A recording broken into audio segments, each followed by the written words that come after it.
Technology is important in our lives in many ways, including communication. Technology has made communication faster, easier, and cheaper.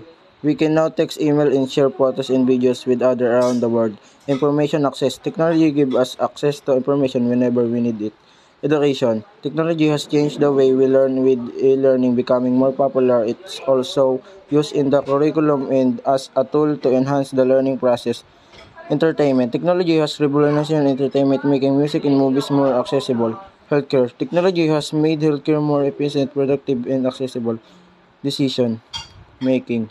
Technology can make decisions more quickly and consistently than humans can. Innovation. Technology innovation helps to make life easier and increase the standard of living. Definition.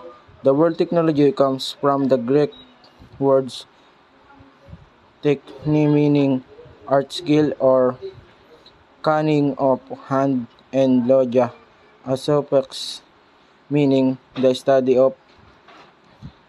Technology is the use of specific principles to change the human environment or advance industry. It can also refer to the products that results from these efforts, such as tools, machines, or software. Technology is the use of scientific knowledge for practical purposes or application, whether in industry or in our everyday lives. So basically, whenever we use our scientific knowledge to achieve some specific purposes. Technology is the application of scientific knowledge to achieve practical goals.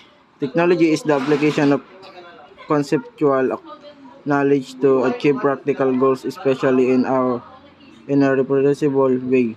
The word technology can also mean the products resulting from such as efforts, including both tangible tools such as utensils or machines, and intangible ones such as software. What is the main purposes of technology?